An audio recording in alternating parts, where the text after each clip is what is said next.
Hello friends, welcome to Vel Rojan crime diaries. நம்ம சேனலில் எவ்வளவோ கிரைம் கேசஸ் பார்த்துருக்கோம், ராபரி கேசஸ் பார்த்துருக்கோம்.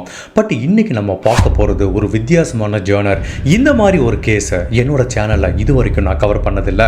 இந்த உலகத்தில் ஏழை பணக்காரன் அப்படின்னு வித்தியாசம் பார்க்காம கடவுள் கொடுத்த ஒரே விஷயம் மரணம் அப்படிங்கிறது மட்டும்தான். நீ எவ்வளோ பெரிய பணக்காரன் இருந்தாலும் சரி, எவ்வளோ பெரிய ஏழையாக இருந்தாலும் சரி, கண்டிப்பாக மரணத்தை ஒரு நாள் ஃபேஸ் பண்ணி தான் ஆகணும் அப்படிங்கிறதான் இந்த உலகத்தோட நியதி. பட் ஒரு மனுஷன் மரணம் அடைஞ்சதுக்கு அப்புறம் என்ன மாதிரி விஷயங்கள்லாம் நிகழும் அப்படிங்கிறத பலவிதமான ஆராய்ச்சியாளர்கள் இன்னுமே ஆராய்ச்சி பண்ணிட்டு இருக்காங்க. அதுக்குரிய சரியான விடையை யாராலையும் கண்டுபிடிக்க முடியல. சில பேர் என்ன சொல்றாங்க, ஒரு மனுஷன் மரணம் அடைஞ்சதுக்கு அப்புறம் அடுத்த பிறவி எடுத்து இன்னொரு உருவில் அனிமலாவோ இல்லை இன்னொரு மனித உருவிலையோ இந்த உலகத்துக்கு திரும்ப வர்றாங்கிற மாதிரி சொல்றாங்க. சில பேர் இப்போ இந்த உலகத்தில் வாழ்ந்துட்டு இருக்கவங்க, நான் போன ஜென்மத்தில் முன்பிறவியில் வேற ஒரு பிறவியா இருந்தேங்கிற மாதிரி பலவிதமான கதைகள் சொல்லுவாங்க. இந்த மறுஜென்மம், முன்பிறவி, இது எல்லாமே சொல்லி கட்டுக்கதை அப்படிங்கிற மாதிரி சில பேர் சொன்னா கூட அறிவியல் ரீதியா இதுவரைக்கும் இதை யாராலையுமே நிரூபிக்க முடியல. பட் இதை நம்ம நிறைய சினிமாவில் பார்த்துருக்கோம். இன்னைக்கு நம்ம பார்க்க போறது முன்ஜென்மம் சம்பந்தப்பட்ட ஒரு கதை. இந்த கதையை படித்து பார்க்கும்போது எனக்கே ஒருவேளை இது உண்மையா அப்படிங்கிற மாதிரி தோண ஆரம்பிச்சிருச்சு. 1993 வருஷம் மரணம் அடைஞ்ச ஒரு பெண் 20 வருடங்கள் கழிச்சு 2013 இன்னொரு உருவில் இந்த உலகத்துக்கு வந்திருக்காங்க. இதை ஒரு கற்பனை கதைன்னு சொல்ல முடியாது, இல்லை ஒரு ஃபிக்ஷனல் ஸ்டோரின்னு சொல்ல முடியாது. இது ஆக்சுவலாக நிஜமாக நடந்தது. இதை நம்புறதும் நம்பாததும் நான் உங்கள் இஷ்டத்துக்கு விட்டுறேன். பட் இது உண்மையிலே என்ன நடந்ததோ அதை எல்லாத்தையும் என்னால் முடிஞ்ச அளவுக்கு ரொம்ப டீட்டெயிலாக சொல்கிறேன். 93 வருஷம் மரணம் அடைஞ்ச அந்த பெண் யாரு, அவங்க என்ன மாதிரி உருவத்தில் இந்த உலகத்துக்கு திரும்ப வந்தாங்க அப்படிங்கிறத நம்ம தெரிஞ்சுக்கிறதுக்கு முன்னாடி உங்கள் டைம் 2 செகண்ட்ஸ் எனக்காக ஸ்பெண்ட் பண்ணி என்னோட வீடியோஸ் உங்களுக்கு பிடிச்சிருந்துச்சுன்னா மறக்காமல் லைக் பண்ணிட்டு கமெண்ட் பண்ணுங்கள். என்னோட சேனலை இது வரைக்கும் நீங்கள் சப்ஸ்கிரைப் பண்ணாமல் பார்த்தீங்கன்னா மறக்காமல் சப்ஸ்கிரைப் பண்ணுங்கள். என்னோட சேனலுக்கு இது வரைக்கும் நீங்கள் கொடுத்துட்டு இருக்க ஆதரவுக்கு மிகவும் நன்றி. 2013 வருஷம் யூஎஸ்ல இருக்க ஒகையா ஸ்டேட்ல எரிகா அண்ட் நிக் அப்படிங்கிற தம்பதிகளுக்கு லூக்குங்கிற ஒரு ஆண் குழந்தை பிறக்குது. ஜென்ரலா நம்ம வீட்டில் ஒரு குழந்தை பிறந்தாலே, அதுவும் முதல் குழந்தை அப்படின்னா அந்த குழந்தை மேல நம்மளுக்கு அட்ராக்ஷன் ரொம்பவே அதிகமா இருக்கும். இந்த தம்பதிகளுக்கு இது ஒரு முதல் குழந்தைங்கிறதுனால ரொம்ப கண்ணும் கருத்துமா பார்க்க ஆரம்பிக்கிறாங்க. அதுவும் அவங்க அம்மா எரிக்காங்கிற பெண்மணி ஹவுஸ் ஒய்ஃபா இருந்து முழு நேரமும் தன்னோட கவனம் எல்லாத்தையுமே தன்னோட குழந்தைகிட்ட தான் கவனிக்க ஆரம்பிக்கிறாங்க. ஜென்ரலா நம்ம குழந்தைகளோட ஒவ்வொரு ஸ்டேஜில் அந்த வளர்ச்சியையும் ஒரு பெற்றவங்க நம்ம ரொம்ப என்ஜாய் பண்ணுவோம். அதுவும் அந்த குழந்தைகள் ஒரு 1.5 வயசு 2 வயசுல மழலை மொழியில பேசுவாங்க பார்த்தீங்களா, அது கேட்கறதுக்கே அவ்வளோ சூப்பராக இருக்கும். அதை ரெக்கார்ட் பண்ணி வச்சுப்போம். வாழ்நாள் ஃபுல்லாகவே அது நம்மளுக்கு ஒரு நல்ல மெமரிஸாக இருக்கும். அதே மாதிரி தான் இந்த எரிக்காவும் தன்னோட பையனோட ஒவ்வொரு மூமெண்ட்டையும் கொஞ்சம் கொஞ்சமாக ட்ராக் பண்ணுறாங்க. இப்படியே அந்த லூக்குங்கிற பையனுக்கு 2 வயசு ஆகுது. அவனும் இப்போ கொஞ்சம் கொஞ்சமாக மழலை மொழியில் பேச ஆரம்பிக்கிறான். ஒரு நாள் அவங்க அம்மாவும் பையனும் நல்ல ஜாலியாக விளையாடுவாங்க. ஒரு நாள் பேசிட்டு இருக்கும்போது அந்த பையன் என்ன சொல்றான், எனக்கு இப்போ பிளாண்டு ஹேர் இருக்கு, பட் ரொம்ப நாளைக்கு முன்னாடி எனக்கு பிளாக் கலர்ல ஹேர் இருந்துச்சு, அது சூப்பராக இருந்துச்சு அப்படிங்கிறான். அவங்க அம்மா என்ன சொல்றாங்க, டேய் உனக்கு எப்படா பிளாக் கலர்ல இருந்தது, நீ பிறந்து 2 வருஷம் ஆச்சு, 2 வருஷமா உனக்கு இதே மாதிரி பிளாண்ட் ஹேர் தான் இருக்கு, உனக்கு எப்பவுமே பிளாக் ஹேர் இருந்ததே இல்லைங்கிற மாதிரி சொல்றாங்க. அப்போ அவன் சொல்றான், இப்போ இல்லை மம்மி, எனக்கு ரொம்ப நாளைக்கு முன்னாடி அந்த மாதிரி இருந்துச்சு அப்படிங்கிற மாதிரி அவன் சொல்றான். ஜெனரலா இந்த மாதிரி சின்ன குழந்தைகள் மழலை மொழியில பேசும்போது அதில் நிறைய லாஜிக்லாம் பார்க்கக்கூடாது, அதை ஜஸ்ட் என்ஜாய் பண்ணிட்டு மூவ் பண்ணிட்டு போயிடணும். இவங்களும் அதே மாதிரி தான் நினச்சிக்கிட்டாங்க.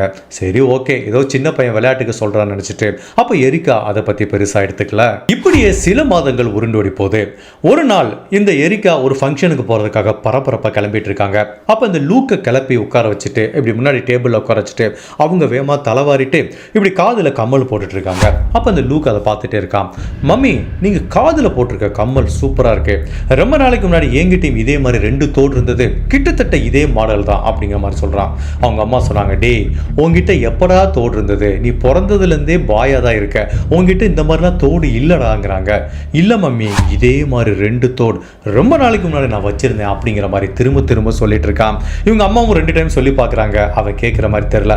சரி ஓகேப்பா, உங்ககிட்ட இருந்துச்சு, நீ வச்சிருந்த போதுமா அப்படின்னு சொல்லிட்டு அந்த கான்வர்சேஷனை முடிச்சுக்கிட்டு அந்த ஃபங்க்ஷனுக்கு கிளம்பி போகிறாங்க. இந்த மாதிரி அடுத்தடுத்து சின்ன விஷயங்கள் நடந்துட்டு இருக்கு. இது ஏதோ பார்க்கறதுக்கு லாஜிக்கே இல்லாமல் ஒரு குழந்தைகள் மழலை மொழியில் பேசுகிற விஷயம் அப்படின்னு நினச்சிட்டு அவங்க அம்மா இக்னோர் பண்ணிட்டு போனாங்க. பட் இந்த பையன் பேசுகிற ஒவ்வொரு வார்த்தைக்கு பின்னாடியும் பலவிதமான ஆச்சரியங்களும் பலவிதமான அதிர்ச்சிகளும் ஏன் பலவிதமான மர்மங்களும் ஒளிஞ்சிட்டு இருக்கு அப்படிங்கிறது அவங்க அம்மா எரிக்காக்கு அப்ப தெரிஞ்சிருக்க வாய்ப்பு இல்லை. இப்படியே சில நாட்கள் உருண்டோடி போது அப்ப இவன் திரும்ப திரும்ப சொல்லிட்டு இருக்கான், மம்மி நான் பல நாளைக்கு முன்னாடி ஒரு கேர்ளா இருந்தேன், இப்போ நான் பாயா சேஞ்ச் ஆயிட்டேன் அப்படின்னு சொல்லிட்டு இருக்கான். அவங்க அம்மா சொல்றாங்க, இல்லடா நான் நீ பிறந்ததுல பாயா தான் இருக்க, நீ எப்பவுமே கேர்ளா இருந்தது இல்லடாங்கிறாங்க. இல்ல மம்மி நீங்க தெரியாம பேசுறீங்க, நான் சொல்றது ரொம்ப நாளைக்கு முன்னாடி அப்படின்னு திரும்ப திரும்ப சொல்றான். இவங்களும் கரெக்ட் பண்ணிட்டே இருக்காங்க. பட் அவன் கேட்குற மாதிரி தெரியல.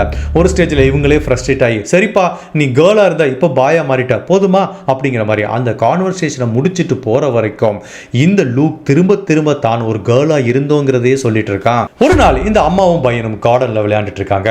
அப்போ லேடி பக் அப்படிங்கிற ஒரு பூச்சியை வச்சு விளையாண்டுட்டு இருக்காங்க. அந்த மாதிரி ஒரு பூச்சி லூக்கோட கையில் வந்து நிற்குது. ஸோ அந்த பூச்சியை வச்சு ஜாலியாக விளையாண்டுட்டு இருக்கும்போது அவங்க அம்மா என்ன சொல்றாங்க, இந்த பூச்சிக்கு நம்ம ஒரு பேர் வைக்கலாமா அப்படிங்கிற கேட்குறாங்க. உடனே அவன் சொல்றான், வைக்கலாம் மாமி, நானே ஒரு பேர் சொல்றேன், பேம் அப்படின்னு ஒரு பேர் வைங்கன்னு சொன்னா பாருங்க.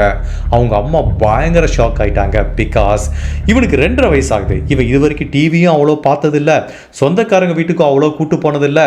அதுவும் பேம் அப்படிங்கிற பேரில் இவங்க சொந்தக்காரங்களோ ஃப்ரெண்ட்ஸோ ஃபேமிலியோ யாருமே கிடையாது. ஸோ இவனை வெளி உலகத்துக்கும் ரொம்ப பரிச்சயப்படுத்தலைங்கிறதுனால பேம் அப்படின்னு ஒரு பேர் இருக்கிறதே இவனுக்கு தெரிஞ்சிருக்க வாய்ப்பில்லை. அப்புறம் எப்படி இவன் பேம்ங்கிற பேரை சொன்னா அப்படின்னு அவங்க அம்மா மனசுல அன்னைக்கு இரவு ஃபுல்லா அது ஓடிக்கிட்டே இருக்கு. இப்படியே சில நாட்கள் உருண்டோடி போது அவங்க வீட்டில் வேலண்டைன்ஸ் டே செலிப்ரேட் பண்றாங்க. அப்போ வீடு ஃபுல்லா டெக்கரேட் பண்ணிட்டு வரும்போது ஒரு அழகா ஒரு பொம்மையை டெக்கரேட் பண்ணிட்டு வராங்க. அந்த பொம்மையை பார்த்து இவனும் சிரிச்சுக்கிட்டே இருக்கான். லுக், இந்த கேர்ள் பேபி அழகா இருக்குல்ல, இதுக்கு நம்ம ஒரு பேர் வைக்கலாம்டா அப்படிங்கிறாங்க. ஆமா மம்மி பேம் அப்படின்னு வச்சிடலான்னு சொன்னா பாருங்க. அவங்க அம்மா அப்பா அப்படி திரும்பி பார்க்குறாங்க. பேமா? ஆமாம் மம்மி, அது பேம் சூப்பர் பேர், அதையே வைங்க பொருத்தமாக இருக்கும் அப்படிங்கிற மாதிரி திரும்ப திரும்ப நிறைய அக்கேஷனில் பேம் அப்படிங்கிற பேரையே அவன் ஸ்ட்ரெஸ் பண்ணிட்டு இருக்கான். இப்படியே சில நாட்கள் போயிட்டு இருக்கும்போது இந்த எரிக்காவோட மனசுக்குள்ள இது ஒரு பெரிய குழப்பமா இருக்கு. யாரா அந்த பேம், யாரா அந்த பேம்? சரி ஓகே, அவங்ககிட்டே கேட்டு பார்த்துடலாம் அப்படின்னு சொல்லிட்டு ஒரு நாள் லூக் அப்படி பெட்ரூம் கூட்டு போயிட்டு உட்கார வச்சுட்டு சும்மா ஜாலியாக பேசிட்டு, கண்ணா நீ கொஞ்ச நாளாவே இந்த பேம் பேம்னு ஒரு பேரை சொல்லிட்டு இருக்கே, யாரு பார்த்து அப்படின்னு கேட்டா, அது வேற யாரும் இல்லை மம்மி, அது நான் தான் அப்படிங்கிறான். நீயா? உன் பேர் லூக்குடா அப்படிங்கிறாங்க. இல்லை மம்மி, இப்போ என்னோட பேர் லூக்கு, பட் ரொம்ப நாளைக்கு முன்னாடி என்னோட பேர் வந்து பேம் அப்படிங்கிறான். உன்னை அவங்க அம்மாவுக்கு புரியல, கொஞ்சம் புரியுற மாதிரி சொல்கிறா அப்படின்னு கேட்குது. சரி மம்மி நான் சொல்கிறேன், எனக்கு ரொம்ப நாளைக்கு முன்னாடி நான் பேம் அப்படிங்கிற ஒரு கேர்ளாக இருந்தேன். அப்போ ஒரு நாள் நான் இறந்து போயிட்டேன். அதுக்கப்புறம் கடவுள் என்னை சொர்க்கத்துக்கு கூட்டிகிட்டு போனார். அப்போ சொர்க்கத்துலேருந்து திரும்ப லூக் அப்படிங்கிற பேரில் உங்ககிட்ட அனுப்பி வச்சாருன்னு சொன்னான் பார்க்கணும். அப்படியே அவங்க அம்மா ஆடி போயிட்டாங்க. உடனே என்ன பண்ணுறதுன்னு தெரியல. அவங்க கணவர் வீட்டில் இல்லை. உடனே அவங்க அம்மாவுக்கு ஃபோன் அடிக்கிறாங்க. நடந்த எல்லாத்தையும் சொல்கிறாங்க. அவங்க முகத்தில் அவ்வளோ ஒரு அச்ச உணர்வு இருக்குது. இப்போ அவங்க அம்மா என்ன சொல்கிறாங்க, சி நீ ஒன்றும் டென்ஷன் ஆகாத, நீ நினைக்கிற மாதிரி இது பூர்வ ஜென்மம் மறு ஜென்மம் மாதிரிலாம் இருக்காது. பட் பேமுங்கிற கேரக்டர் வந்து நம்ம யாருமே இன்ட்ரடியூஸ் பண்ணிவிடல, அவனுக்கு தெரிஞ்சிருக்க வாய்ப்பு இல்லை. ஒரே வழி, மேபி அவனுக்கு கனவுல ஏதாவது வந்திருக்கலாம். அவன் கனவுல வர விஷயத்தை தான் இப்படி சொல்லிட்டு இருக்கான். மற்றபடி நீ இதை போத்து ரொம்ப குழப்பிக்காத, அவங்கிட்ட இதை பற்றி இனிமேல் பேசவே பேசாத. பேம் யாருன்னு கேட்காத, நீ ஒரு கேர்ளா பாயாங்கிறது எதையுமே கேட்காத, இந்த மாதிரி சம்மந்தமான எது விஷயத்தையும் அவன்கிட்ட பேசாமல் நீ அவாய்ட் பண்ணிடுங்கிற மாதிரி அவங்க அம்மா ஒரு சஜஷன் சொல்கிறாங்க. அதை இவங்களும் அக்செப்ட் பண்ணிவிட்டு எரிக்கா அண்ட் நிக் அவங்க அந்த தம்பதிகள் தன்னோட பையன்கிட்ட அதுக்கப்புறம் பேம் அப்படிங்கிற ஒரு கேரக்டரை பற்றி ஒரு வார்த்தை கூட பேசல. இப்படியே சில நாட்கள் உருண்டோடி போது இந்த லூக்குக்கு 4 வயசாகுது. ஒரு நாள் இவங்க அம்மாவும் பையனும் உட்காந்து ஹாலில் ஜாலியாக ஒரு படம் பார்த்துட்டு இருக்காங்க. அந்த படத்தில் ஒரு வெடிகுண்டு வெடிக்கிற மாதிரி ஒரு சீன் இருக்கு. திடீர்னு வெடிகுண்டு வெடிச்சதுல அந்த ரூம் ஃபுல்லாவே ஃபயர் ஆகி வருது. அந்த நெருப்பை பார்த்தவன லூக் கத்தி கதறி அழுகிறான். பயங்கரமான ஒரு பய உணர்வும் ஒரு அச்ச உணர்வும் அவங்ககிட்ட தெரியுது. அவங்க அம்மா பயங்கர ஷாக் ஆயிட்டாங்க. என்னடா இது, இந்த சீனுக்கு இவ்வளோ பயப்படுறான்னு சொல்லிட்டு அப்போ அந்த லூக் சொல்கிறான், இல்லை இதை நான் பார்க்கவே விரும்பலை அப்படிங்கிறான். உடனே அவங்க அம்மா என்ன சொல்கிறாங்க, சரிக்கண்ணா நான் டிவி ஆஃப் பண்ணிடுறேன், இதை பார்க்க வேணாம் அப்படின்னு சொல்லிட்டு ஆஃப் பண்ணிடுறாங்க. அப்போ அவங்ககிட்ட பேசுகிறாங்க, என்ன ஆச்சு, நீ எதுக்காக இந்த ஃபயரை பார்த்து பயப்படுற அப்படின்னு கேட்டா, இல்லை மம்மி எனக்கு அதை பார்த்தா ரொம்ப பயமாக இருக்கு அப்படிங்கிறான். இல்லைடா கண்ணா, அது ஜஸ்ட் ஒரு சினிமா, ஓகேவா, அதில் யாருமே இறந்து போல, அது ஒரு சினிமா தான், ஒரு ஃபேக்கு தான், சும்மா நம்மளோட விஷுவலுக்காக எடுத்தது அப்படிங்கிறாங்க. இல்லை மம்மி, இந்த சினிமாவில் வேணால் யாரும் இறந்து போகாமல் இருக்கலாம், பட் பல வருடங்களுக்கு முன்னாடி இந்த நெருப்பில் நான் இறந்து போயிட்டேன், அதுலேருந்து இந்த நெருப்பை பார்த்தாலே எனக்கு பயமாக இருக்கு அப்படிங்கிறான். உடனே எங்கள் அம்மா பயங்கர ஷாக் ஆகிட்டாங்க. என்னடா ஆச்சு, நீ எப்படா இறந்து போனானா? நான் அதான் உங்ககிட்ட ஏற்கனவே சொன்னேனே, நான் ரொம்ப நாளைக்கு முன்னாடி பேம்ங்கிற ஒரு கேர்ளாக இருந்தேன், சிக்காகோ அப்படிங்கிற ஒரு ஊரில் இருந்தேன். அப்போ ஒரு நாள் நெருப்பில் நான் இறந்து போயிட்டு தான் சொர்க்கத்துக்கு போயிட்டேன் அப்படிங்கிற மாதிரி சொன்னான் பாருங்க. அவங்க அம்மா அப்படியே ஒரு செகண்ட் ஆடி போயிட்டாங்க. அதுக்கப்புறம் அவங்களுக்கு என்ன ரியாக்ட் பண்ணுறதுனே தெரியல.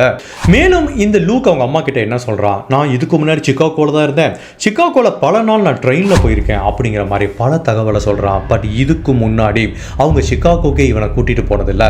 இவன் நிறைய தகவலை சொல்கிறதுனால இதுவரைக்கும் இதை ஒரு விளையாட்டாக எடுத்துகிட்டு இருந்த அவங்க அம்மா எரிக்கா இப்போ உண்மையிலேயே இதை சீரியஸாக எடுத்து அதை பற்றி ஆராய்ச்சி பண்ண ஆரம்பிக்கிறாங்க. இவன் என்ன மாதிரி தகவலை அவங்க அம்மாட்ட சொல்லியிருக்கான், பேம் அப்படிங்கிற ஒரு பேர், அந்த பெண்மணி சிக்காகோவில் இருந்திருக்காங்க, அவங்க ஃபயர் ஆக்சிடென்ட்ல இறந்து போனாங்க. இந்த தகவலை வச்சு ஒருவேளை இவன் சொல்கிறது உண்மையாக இருக்கலாமோ அப்படின்னு நினச்சிக்கிட்டு கூகுளில் அதை பற்றி தேட ஆரம்பிக்கிறாங்க. இப்போ இந்த எரிக்கா கூகுளில் என்ன மாதிரி தேட ஆரம்பிக்கிறாங்கன்னா, ஃபர்ஸ்ட் பேம் சிகாகோ அண்ட் ஃபயர் ஆக்சிடென்ட் அப்படிங்கிற மாதிரி கூகுளில் பல காம்பினேஷனில் தேடி பார்க்கும்போது ஃபைனலாக ஒரு ரிசல்ட் வருது. அந்த ரிசல்ட்டை பார்த்தவொடனே பயங்கரமாக ஷாக் ஆகிட்டாங்க. அதாவது பல வருடங்களுக்கு முன்னாடி 1993 சிகாகோவில் இருக்க பேக்சன் அப்படிங்கிற ஹோட்டலில் ஒரு மிகப்பெரிய ஃபயர் ஆக்சிடென்ட் நடந்திருக்கு. அந்த ஃபயர் ஆக்சிடென்ட்டில் பல பேர் இறந்து போயிருக்காங்க. அதாவது அந்த ஹோட்டல் ஃபுல்லாகவே ஃபயர் வரவிட்டு நிறைய பேர் என்ன பண்ணுறாங்க, தன்னோட உயிரை காப்பாற்றிக்கிறதுக்காக ஜன்னல் வழியாகவும் பால்கனி வழியாகவும் நிறைய பேர் குதிச்சு இறந்து போயிருக்காங்க. இப்போ அதில் யாரெல்லாம் இறந்து போனாங்க அப்படிங்கிற ஒரு லிஸ்ட்டை அவங்க அம்மா கூகுள்லேருந்து எடுக்க ஆரம்பிக்கிறாங்க. அப்படியே ஒவ்வொரு பேராக பார்த்துட்டு வரும்போது அதில் பமிலா ஆண்டர்சன்கிற ஒரு பேரை பார்த்தாங்க பாருங்க, பயங்கரமாக அதிர்ச்சி ஆயிட்டாங்க. பட் இந்த பமிலா ஆண்டர்சனோட ஃபோட்டோவும் அவங்களுக்கு கிடைக்குது. அந்த பெண்மணி பேசிக்காவே ஆப்ரோ அமெரிக்கன், பார்க்கவே கொஞ்சம் கருப்பினத்தை சேர்ந்தவங்க. இப்போ உண்மையிலே தான் பையன் சொல்ற மாதிரி கரெக்டான பேம் அப்படிங்கிற பெண்மணி தான் நம்ம செலக்ட் பண்ணியிருக்கோமா அப்படிங்கிறத உறுதிப்படுத்துறதுக்காக திரும்பவும் அவங்க பையன் கிட்ட போய் ஒரு கொஸ்டின் கேட்குறாங்க. கண்ணா, நீ சொன்னேல நீ உனக்கு பேம்ங்கிற ஒருத்தவங்களை தெரியும், ஏன் நீ தான் பேம் அப்படின்னு சொல்லுவேல, நீ பார்க்க எப்படி இருப்ப, ரொம்ப நாளைக்கு முன்னாடி உன்னோட ஸ்கின் கலர்லாம் எப்படி இருக்கும் அப்படின்னு கேட்டதுக்கு அவன் சொன்னான் பாருங்க, என்னோட ஸ்கின் கலர் கருப்பாக இருக்கும் மம்மி அப்படிங்கிறான். இதை கேட்டவனையே இவங்களுக்கு புரிஞ்சு போச்சு, இவங்க கரெக்டாக அந்த ஃபயர் ஆக்சிடென்ட் எடுத்த லிஸ்ட்டில் எடுத்த அந்த பமிலா ஆண்டர்சன்கிற பெண்மணியும் கருப்பினத்தை சேர்ந்தவங்க தான். அதாவது யூஎஸ்ல இருக்க இலினாய் ஸ்டேட்டில் மேவுட் அப்படிங்கிற மாதிரி ஒரு ஊர் இருக்கு. அந்த ஏரியாவில் தான் இந்த மாதிரி ஆப்ரோ அமெரிக்கன்ஸ் நிறைய பேர் வசிப்பாங்க. இந்த பமிலா ஆண்டர்சன்கிற பெண்மணியும் அந்த ஏரியாவை தான் சேர்ந்தவங்க. இப்போ இந்த பெண்மணி உண்மையிலேயே கருப்பினத்தை சேர்ந்தவங்க தான் அப்படிங்கிறது இவனுக்கு எப்படி தெரிய வந்துச்சு அப்படிங்கிறதான் இன்னொரு கொஸ்டின். இது வரைக்கும் தன்னோட பையன் ஏதோ தூக்கத்தில் வளர்றான், இல்லை கனவு கண்டுட்டான், என்னென்னமோ நினச்சிட்டு இருந்தவங்க பல வருடங்களுக்கு முன்னாடி ரியல் லைஃப்பில் நடந்த இன்சிடெண்ட்டை இப்போ தன்னோட 4 வயசு பையன் ஒன்றா கரெக்டாக சொல்ல விட்டு ஒருவேளை இவன் சொல்கிறது எல்லாமே உண்மையாக இருக்குமோ அப்படிங்கிற சந்தேகம் வர ஆரம்பிக்குது.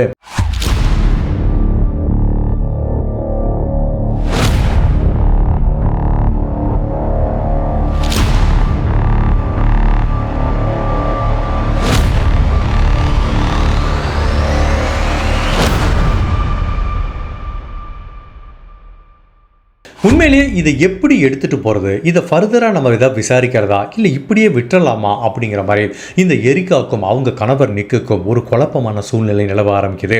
அப்போ 2 பேரும் உட்காந்து ஒரு நீண்ட டிஸ்கஷன் பண்ணுறாங்க. என்ன சொல்கிறாங்கன்னா, சரி நம்ம ஒன்று பண்ணி பார்த்துருவோம், இந்த பேம் அப்படிங்கிற பெண்மணியோட ஃபோட்டோவை எடுத்து தன்னோட பையன்கிட்ட காமிப்போம், அவன் எப்படி ரியாக்ட் பண்ணுறான்னு பார்ப்போம் அப்படிங்கிற மாதிரி சொல்ல விட்டு இதுவும் நல்ல ஐடியாவாக தான் பட்டுச்சு. பட் இதில் நிறைய கன்ஃபியூஷனும் இருக்குது. ஒருவேளை இந்த பேம் பெண்மணியோட போட்டோ காமிக்கும் போது அவன் சொன்ன மாதிரி அந்த பெண்மணியோட மறு ஜென்மம் தான் இந்த பையனா இருந்தா தேவையில்லாம அவனோட பூர்வ ஜென்மம் பலவித ஞாபகங்களை நம்ம கிளறி விட்ட மாதிரி ஆயிருமோ அப்படிங்கிற மாதிரி கூட ஒரு பயம் இருந்தா கூட உண்மையிலேயே தான் பையன் சொல்றது உண்மையா பொய்யாங்கிறத கண்டுபிடிக்கிறதுக்கு இதை விட்டா வேற வழியே இல்லைங்கிற மாதிரி இந்த எரிக்கா அண்ட் நிக் என்ன பண்றாங்க, ஃபர்ஸ்ட் பேம்ங்கிற அந்த பெண்மணியோட போட்டோவை எடுத்து டவுன்லோட் பண்ணிக்கிறாங்க. அவங்களோட முக அமைப்பையும் அவங்களோட வயதையும் ஒத்த நிறைய கருப்பினத்தை சேர்ந்த பெண்களோட போட்டோவை கூகுள் வந்து டவுன்லோட் பண்றாங்க. அதுக்கப்புறம் ஜஸ்ட் ஒரு பேஜில் கொலேஜ் மாதிரி போடுறாங்க. ஒரு 10-15 போட்டோ வச்சுக்கிறாங்க. அதுல ஒரு இடத்துல இந்த பேம் அப்படிங்கிற பெண்மணியோட போட்டோவும் இருக்கு. இப்போ அதை பிரிண்ட் அவுட் எடுத்துக்கிறாங்க. இப்போ இந்த பிரிண்ட் அவுட்டை தன்னோட பையன்கிட்ட போய் காமிப்போம். இந்த போட்டோஸ்ல இருக்கிற 15 போட்டோஸ்ல உனக்கு யாராவது தெரிஞ்சவங்களா இருக்காங்களான்னு கேட்போம். அப்போ அவன் பேமுங்கிற அந்த பெண்மணியை கரெக்டா அடையாளம் காமிச்சிட்டானா கண்டிப்பாக நம்மளுக்கு பிறந்த இந்த பையன் பேமுங்கிற பெண்மணியோட மறு ஜென்மந்தாங்கிறத நம்ம உறுதிப்படுத்தலான்னு சொல்லிட்டு முடிவு பண்ணிவிட்டு இந்த 15 இமேஜை எடுத்துக்கிட்டு ஒரு பிரிண்ட் அவுட் எடுத்துக்கிட்டு ஒரு நாள் டைனிங் டேபிளை வச்சு தன்னோட பையனை கூப்பிட்டு அந்த ஃபோட்டோஸ் எல்லாத்தையும் காமிக்கிறாங்க.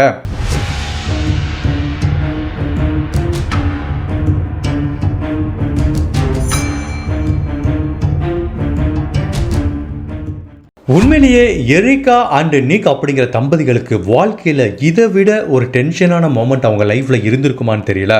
இப்போ அந்த பையன் லூக்கு கிட்ட கேட்குறாங்க, கண்ணா இங்கே வாப்பா, இதில் அப்பா உனக்கு ஒரு ஆல்பம் காமிக்கிறேன், இதில் உனக்கு ஃபெமிலியரே யாராவது தெரிஞ்சாங்கன்னா நீ பார்த்து சொல்லுங்கிறாங்க. அப்போ அந்த பையன் கேட்குறான், ஃபெமிலியர் அப்படின்னா நீங்கள் என்ன மீனிங்கில் சொல்கிறீங்கிறான்? மேபி உங்களுக்கு தெரிஞ்சவங்களா இருக்கலாம், இல்லை ஏற்கனவே நீ பார்த்துருக்கலாம், அந்த மாதிரி நபர் யாராவது இருந்தா நீ பார்த்து சொல்கிறியா அப்படின்னு கேட்குறாங்க. இப்போ அவனும் சரின்னு சொல்கிறான். இப்போ அந்த 15 ஃபோட்டோவையும் ஒன்று ஒன்றா பார்த்துட்டு வர்றான். அப்படியே பார்க்கும்போது அவங்க அம்மா கிட்ட சொல்கிறான், இதில் ஒருத்தவங்களை எனக்கு ரொம்ப நல்லா தெரியுங்கிறான். யாருடா கண்ணா அப்படின்னு கேட்டால் அந்த 15 பேரில் கரெக்டாக பமிலா ஆண்டர்சன் அப்படிங்கிற இந்த பேம்ங்கிற பெண்மணி மேலே அப்படி வச்சுட்டு இதுதான் பேம், இதுதான் நான் அப்படின்னு சொன்னான் பாருங்க. அவங்க அம்மா அப்பா அப்படி ஒருத்தரை பார்த்துட்டு எக்ஸ்ட்ரீமாக ஷாக் ஆகிட்டாங்க. உண்மையிலே லூக் அப்படிங்கிற பையனுக்கு பேம் அப்படிங்கிற ஒரு பேர் எப்படி தெரிஞ்சிச்சுன்னு தெரியாது. இந்த 15 பேரில் இவங்க தான் பேம், இவங்க தான் ஃபயர் ஆக்சிடென்ட்டில் இறந்து போனாங்க அப்படிங்கிறது இந்த பையனுக்கு எப்படி தெரிய வந்துச்சுங்கிறதான் எல்லாத்துக்கும் இருக்கிற கொஸ்டின். இந்த மாதிரி சீக்வன்ஸாக நடந்த எல்லா ஈவெண்ட்டையும் வச்சு பார்க்கும்போது அவங்க அம்மா அப்பா என்ன முழுவதாக நம்புகிறாங்க அப்படின்னா, கண்டிப்பாக தனக்கு பிறந்த பையன் லூக் 20 வருடங்களுக்கு முன்னாடி இறந்து போன அந்த பேம்ங்கிற பெண்மணியோட மறுபிறவிதான் அப்படிங்கிறத அவங்க முழுமையாக நம்புறாங்க. பேம் அப்படிங்கிற பெண்மணி அவங்க இறந்து போகும்போது, ஃபயர் ஆக்சிடென்ட்ல இறந்து போகும்போது அவங்களுக்கு 30 வயசு இருந்துச்சு. அப்போ அவங்களுக்கு ஒரே ஒரு குழந்தை மட்டும் இருக்கு. இப்போ அந்த குழந்தை பெரிய அடல்ட் ஸ்டேஜ் ஆகி அவங்களுக்கும் திருமணம் ஆயிடுச்சு. ஸோ இதை ஃபுல்லாக உறுதிப்படுத்தினதுக்கு அப்புறம் இந்த லூக்கோட அம்மா அந்த பேம் அப்படிங்கிற பெண்மணியோட வீட்டை காண்டாக்ட் பண்ணி அவங்க பொண்ணுக்கிட்ட நடந்த எல்லாத்தையும் சொல்றாங்க. அவங்களும் பயங்கர ஷாக் ஆயிட்டாங்க. பட் இந்த லூக்கோட அம்மா காட்டின இன்ட்ரெஸ்ட்டை பேம் அப்படிங்கிற அந்த குடும்பத்தோட உறவுகள் யாருமே காமிக்கல. அதனால அதுக்கப்புறம் இதை பற்றி அந்த பேமோட குடும்ப உறவுகள் பேசுறதுக்கு ரெடியா இல்லை. பிகாஸ் லூக்கோட அம்மா இதை டிவியில் வந்து பேசுகிறாங்க, அதுக்கப்புறம் பொது வெளியில் பேசுகிறாங்க. பட் இந்த பேமுங்கிற வீட்டிலேருந்து இதை பற்றி அவங்க வெளி உலகத்துக்கு பேச விரும்பலை. அதுக்குரிய காரணம் என்ன அப்படிங்கிறது கரெக்டாக தெரியல. இதுக்கப்புறம் இந்த லூக் அப்படிங்கிற பையனோட வாழ்க்கையில் என்ன நிகழ்ந்தது அப்படின்னா, எப்போ இவன் கரெக்டாக பேம் அப்படிங்கிற ஒரு பெண்மணி அடையாளம் கண்டுபிடிச்சானா, அதுக்கு அப்புறம் இந்த பேம்ங்கிற கேரக்டரை பற்றியோ அவனோட பூர்வ ஜென்மத்தை பற்றியோ யாருமே அவங்கிட்ட ஒரு வார்த்தை பேசல. அவனும் அதை பற்றி ஒரு வார்த்தை கூட யார்கிட்டையும் பேசலை. அவங்க அம்மா அப்பா இந்த இன்சிடென்ட்டை பற்றி என்ன சொல்கிறாங்க அப்படின்னா, அவனோட பூர்வ ஜென்மம் என்ன வேணாலும் இருந்துட்டோம், அவன் யாராக வேணாலும் இருந்துட்டோம், அதை பற்றி எனக்கு கவலை இல்லை. பட் உண்மையிலேயே 4-5 வருஷமாக என் பையன் சொன்ன ஒரு விஷயம் உண்மையா பொய்யா அப்படின்னு அதை நான் தெரிஞ்சுக்கணுங்கிறதுக்கு மிகப்பெரிய காரணம் என்ன அப்படின்னா, டிவியில் அந்த ஃபயரை பார்க்கும்போது என்னோட பையன் அடைஞ்ச அந்த பதட்டத்தை பார்க்கும்போது எனக்கு அவ்வளவு கவலையாக இருந்துச்சு. இது என்ன ஏது நம்ம அட்ரஸ் பண்ணாமல் விட்டுட்டா வாழ்க்கை ஃபுல்லாக அவனுக்கு நெருப்பை பார்த்தாவே ஒரு பய உணர்வு வரும், அது அவனோட வாழ்க்கையை சீர்குலைச்சிடும் அப்படிங்கிற நோக்கத்துக்காண்டி தான் இந்த விஷயத்தை நான் ரொம்பவே டீகோட் பண்ணி உறுதிப்படுத்திக்கிட்டேன். ஸோ அவன் உண்மையிலே பேமோட மறுபிறவியாகவே இருக்கட்டுமே, நாங்கள் சந்தோஷமாக பேம் மாதிரி கூட நினச்சி வளர்க்குறோம். பட் ஒரு ஸ்டேஜில் கூட அந்த பூர்வ ஜென்ம நினைவுகளோ அந்த பூர்வ ஜென்மத்தில் அவனுக்கு ஏற்பட்ட ரொம்ப கொடுமையான அந்த ஃபயர் ஆக்சிடென்ட்ல வந்த பதட்டமோ பய உணர்வோ அவனோட இந்த லைஃபை பாதிச்சிடக்கூடாது அப்படிங்கிறதா எங்களோட ஒரே கன்சர்ன்கிற மாதிரி அவங்க சொல்றாங்க. ஒருத்தவங்க உடம்புல பேய் இருக்கிறது, பூர்வ ஜென்மம் மறு ஜென்மம், அவளை பற்றி நம்ம எவ்வளவோ கட்டுக்கதைகளை கேள்விப்பட்டிருக்கோம், கேஸில் படிச்சிருக்கோம். பட் ஒரு 2 வயசு பையனுக்கு எப்படி இவ்வளவு டீட்டெயில்ஸ் தெரியும்? யாருமே சொல்லி கொடுக்காம அந்த பையனுக்கு டிவியோ நியூஸ் பேப்பரோ எந்த ஆக்சஸும் இல்லாமல் இருக்கிற ஒரு பையனுக்கு சிக்காகோவில் ஒரு பெண்மணி ஃபயர் ஆக்சிடென்ட்ல எப்படி இறந்து போனாங்க, அவங்க எப்படி இருந்தாங்க, நான் தான் அந்த பெண்மணி அப்படிங்கிற தகவல் அவனுக்கு எப்படி தெரிஞ்சிச்சு? இதை எல்லாத்தையும் வச்சு பார்க்கும்போது உண்மையிலேயே இந்த பூர்வ ஜென்மம் மறு ஜென்மம் உண்மையாக கூட இருக்கலாமோ அப்படிங்கிறது கூட தோண ஆரம்பிக்குது. பட் அறிவியல் ரீதியாக இந்த மறு ஜென்மத்தை பற்றி என்ன சொல்கிறாங்க அப்படின்னா, நம்ம ஜென்ரலாக ஒரு மனுஷனுக்கு உடம்பு சரியில்லைனா எவ்வளவு உறுப்பு மாற்று அறுவை சிகிச்சை பண்ணுறோம், பட் பிரெயினில் மட்டும் கை வைக்கவே முடியாது. ஒரு மனுஷனோட நினைவுகளையும் அவன் வாழ்ந்த வாழ்க்கையில் ஒரு ஹார்ட் டிஸ்க் மாதிரி எல்லா நினைவுகளையும் சுமக்கிறது நம்மளோட மூளை தான். ஒரு மூளையை இன்னொரு மனுஷனுக்கு மாற்றி வச்சு இவனோட நினைவுகளை இன்னொரு மனுஷனுக்கு டிரான்ஸ்ஃபர் பண்ணுறது அறிவியல் ரீதியாக இதுவரைக்கும் நிரூபிக்கப்படலை. அதுவும் இறந்து போன ஒருத்தவங்க பல வருடங்கள் கழித்து மறுஜென்மமாக எடுத்து இன்னொரு பையன்கிட்ட வந்து அவங்களோட நினைவுகள்லாம் அந்த பையனுக்கு இருக்குன்னு சொல்கிறத அறிவியல் ரீதியாக எங்களால் நிரூபிக்க முடியாது, இது வரைக்கும் நாங்கள் நிரூபிக்கவே இல்லை அப்படிங்கிற மாதிரி அறிஞர்கள் சொல்கிறாங்க. பட் அறிவியலையும் தாண்டி பலவிதமான அதிசயங்கள் இந்த உலகத்தில் இருக்குது அப்படிங்கிறதுக்கு இந்த கேஸ் ஒரு பெஸ்ட் எக்ஸாம்பிள். இந்த கேஸை பற்றி நான் என்ன ஃபீல் பண்ணுறேன்னா, உண்மையிலே இது ஒரு கட்டுக்கதை, பூர்வ ஜென்மம் மறுஜென்மெல்லாம் உண்மை இல்லைன்னு எனக்கு தோணுனா கூட இந்த கதையை படித்து பார்க்கும்போது எனக்கே ஒரு சந்தேகம் வருது. அது எப்படி ஒரு சின்ன பையனால் இவ்வளோ தகவல் சொல்ல முடியும்?